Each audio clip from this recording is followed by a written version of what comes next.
Lewis Carroll y sus dos Alicias, bueno, crean todo un paradigma de imágenes de carácter onírico, obviamente, son los sueños de Alicia que crean la posibilidad de pensar el mundo desde otra perspectiva, es decir, invierte las jerarquías, invierte en los sistemas de conocimiento, te expone, si se quiere, la labilidad de la identidad de los personajes y todas esas variantes que nos ofrece tanto Alicia en el País de las Maravillas como Alicia a través del espejo, creo que permitirían también marcar una diferencia con respecto a lo que es la realidad. Cuando me refiero a la realidad tiene que ver justamente con el periodo victoriano y el siglo XIX.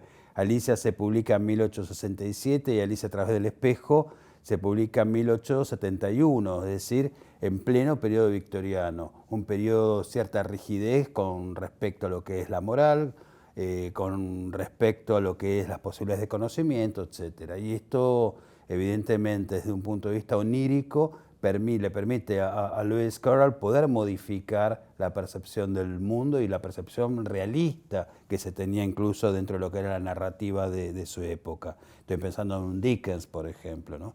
Entonces, el texto de Lewis Carroll nos va a mostrar otras posibilidades no solamente de ser, sino, creo que es más importante, otras posibilidades de conocer de otra manera justamente el mundo. Y eso va a influir, creo, en una mayor apertura justamente en las posibilidades de representación. Tenemos que pensar que los dos textos, las dos Alicias, trabajan desde la idea de la imagen, desde la idea de superficie. Eso quizás esté más enfatizado en Alicia a través del espejo, donde justamente el personaje se quedaría en la superficie del espejo, porque digamos, no puede traspasar esa materialidad que significa justamente el elemento espejo. Y como decía justamente Deleuze, se queda en esa superficie, y la superficie es lo que va cobrando sentido. Y eso creo que es importante, y lo podemos ver en Wilde también, por ejemplo, ¿no? Cuando señala de que el sentido, la profundidad de sentido se encuentra en la superficie de las cosas. O Paul Valéry cuando decía que lo más profundo es la piel, es decir, lo más profundo está en la construcción de sentido, en la superficialidad, ¿no?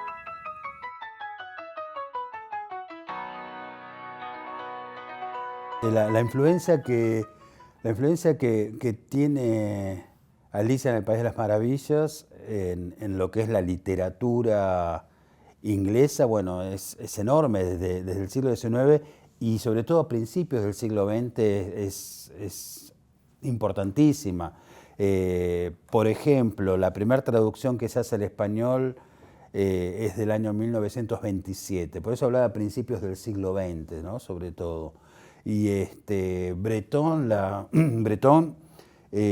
pone a Lewis Carroll dentro de la antología del humor negro, por ejemplo. Y ahí Breton dice cosas interesantes que también nos permitiría ver el modo en que influye en la narrativa o en el cine. Las Alicias lo que representarían también es una tensión entre dos sistemas, ¿no? Algo similar a lo que señalábamos hace un rato, digamos, cuando hablo de dos sistemas tenemos un personaje que es Lewis Carroll, que es el matemático Hodgson de la Universidad de Oxford, que a su vez, perdón, era diácono, es decir, tenemos la cuestión de la fe en tensión con la racionalidad de su profesión, que era matemático. Y esa tensión también uno la puede ver justamente en el modo en que nos muestra, si se quiere, esos mundos contradictorios en Alicia. Un mundo de conocimiento, un mundo de creencia, un mundo de realidad, un mundo de ensoñación. Entonces, bueno, esas tensiones son los que también van a influir después en los modos de pensar la ficción. Estoy pensando en autores tan diferentes como Alejandra Pizarnik, por ejemplo, tiene una serie de cuentos o de relatos de prosas donde retoma elementos de Lewis Carroll, o Lamborghini, por ejemplo, ¿no? Tenemos dentro de lo que es la literatura en lengua inglesa muchísimos, pero Angela Carter, por ejemplo, y los cuentos góticos, o Estoy pensando en Paul Auster, donde también cita y se refiere a Alicia en el País de las Maravillas. Ya desde el punto de vista cinematográfico, por ejemplo, vamos a encontrar muchísimas versiones y yo me gustaría rescatar sobre todo la de Svend Meyer, el cineasta checo que trabaja con stop motion, es decir, con animación, y tiene una Alicia que es brillante realmente, donde retoma elementos de las dos Alicias y crea un mundo subterráneo absolutamente siniestro a partir del uso de huesos, de restos y demás, y justamente creo que es una reinterpretación de Alicia muy, muy interesante realmente, ¿no? Siguiendo con la cuestión cinematográfica, bueno, el cine lo que proyecta es un mayor número de gente. Creo que quizá hoy en día mucho más gente puede haber visto la película de Disney que haber leído la versión original o completa de Alicia. Hay que considerar también las adaptaciones para chicos, que no llega a ser literatura infantil Alicia, en términos absolutos. Está bien, Lewis Carroll la escribe para Alice Liddell, pero si vemos los conocimientos, las referencias incluso a la poesía inglesa que aparece en el texto, nos damos cuenta que en realidad es un texto que se presenta como literatura infantil, pero supera, si se quiere, o transgrede esos límites de lo que puede llegar a ser la literatura infantil. Y en ese aspecto creo que también deberíamos pensar esa expansión cultural que implica un texto como Alicia. Acá en Argentina, por ejemplo, quienes tradujeron Lewis Carroll, se me vienen a la cabeza dos autores. Uno es un poeta, Raúl Gustavo Aguirre, y también Ana María Ayúa tiene una traducción de Alicia. Es decir que hay también una visión desde lo literario en el momento de producir justamente una edición de estos libros.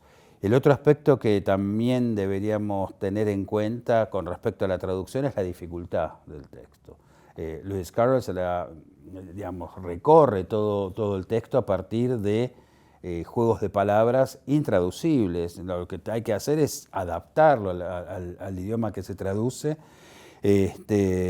lo que se denomina el portmanteau, es decir, las palabras valija, donde mezcla varios sentidos en un mismo vocablo, y eso justamente va creando o nos va mostrando, si se quiere, cierta labilidad del lenguaje, y eso tiene que ver justamente con la puesta en duda del conocimiento que está señalando también una novela como Alicia en el País de las Maravillas o Alicia a través del espejo. ¿Qué es lo que podemos conocer o qué hacemos con lo que ya conocemos? Cuando en esa nueva experiencia que sufre Alicia, todo ese conocimiento se ve invertido.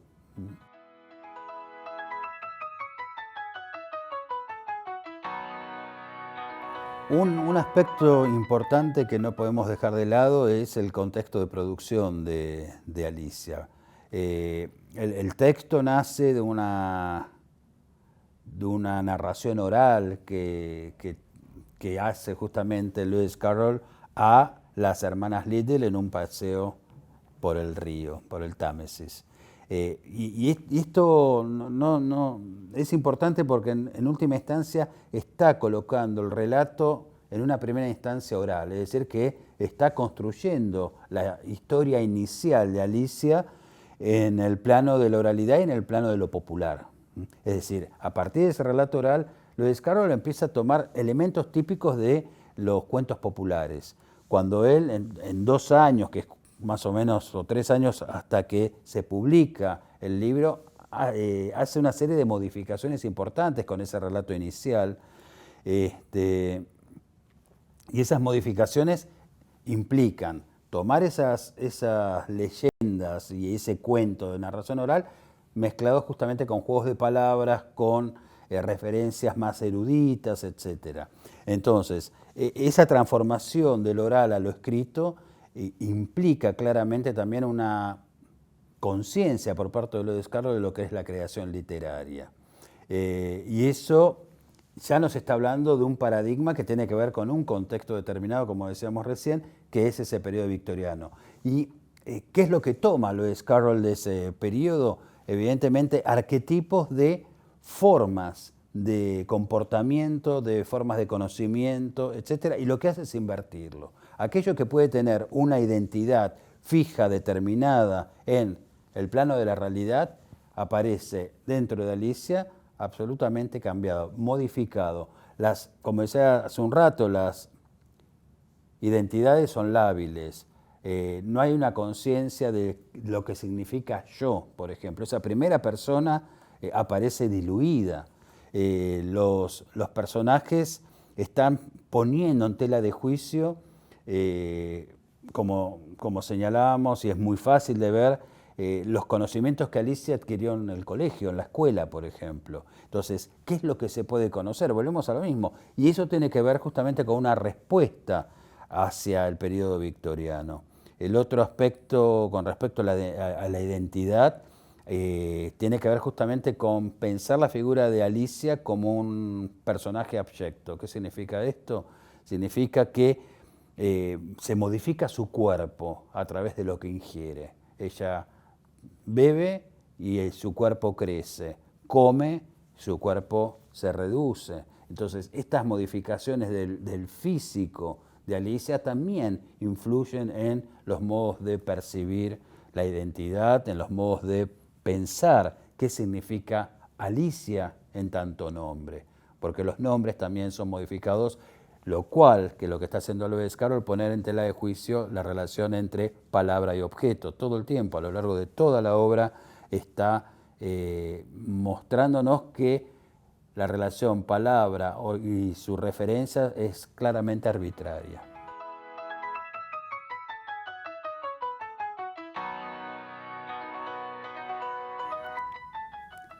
Los cuestionamientos de Carroll acerca del lenguaje nos permitirían incluso pensar también, a partir de los juegos de palabras, a partir de esa incertidumbre que puede crear el lenguaje, una puesta en duda de la ley. ¿Sí? Si la palabra puede ser otra cosa, no solamente lo que significa en el diccionario, no solamente lo que significa en el uso cotidiano, la pregunta también estaría si estas modificaciones que nos plantea Lewis Carroll con respecto a la función del lenguaje no estaría también poniendo en duda el sentido de la ley, que es lo que sucede en Alicia. En Alicia, cuando estoy pensando en la escena, por ejemplo, del caterpillar que está fumando opio y está en una especie de ensoñación. Ahí es muy claro que está poniendo en duda la identidad, está poniendo en duda el conocimiento, digamos, absolutamente todo el sistema de lo que podríamos considerar la realidad del siglo XIX está puesto en duda en ese tipo de diálogos. Lo cual también estaría poniendo en tela de juicio las posibilidades de comunicación, qué es lo que se puede comunicar a través de la palabra cuando el lenguaje que manejamos es realmente puesto en tela de juicio. Y esa labilidad de las palabras es lo que después va a influir, como decíamos hace un rato también, en, por ejemplo, las vanguardias. Cuando señalaba lo de Breton, incluyéndolo a Lewis Carroll en la antología del humor negro, Breton elige la escena de la tortuga de Alicia.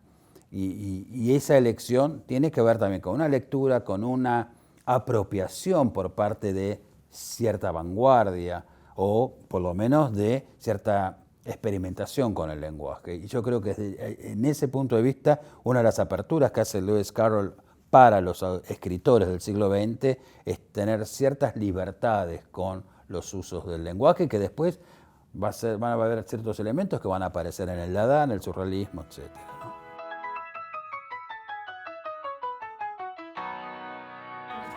Una de las influencias importantes que podemos ver es, a principios del siglo XX hay una historieta que se llama Little Nemo, que es la historia cada presentación es una página donde se relata justamente un sueño de Little Nemo y comienza con el niño que se acuesta en la cama y termina por lo general con el niño que se cae después de un sueño complejo, pesadillesco, etc. Y eso creo que es también influencia de Alicia en el País de las Maravillas, en la construcción justamente de ese mundo irracional con una lógica diferente. No es que en Alicia veamos una falta de lógica, sino lo que hay es una lógica diferente.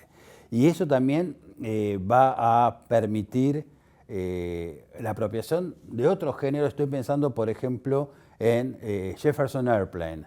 Y la banda y la psicodelia también se nutre del mundo onírico de Alicia. Y, por ejemplo, la canción de Jefferson Airplane, White Rabbit, ¿no? El conejo blanco, está tomado sin duda de Alicia, o Chick Corea también tiene una serie de canciones o de temas basados en Alicia en el País de las Maravillas, entre otros músicos o artistas plásticos. Dalí también tiene una serie de ilustraciones basados en Alicia, etcétera, lo cual nos está hablando también de la proyección ya en el siglo XX que tiene también Alicia en el País de las Maravillas.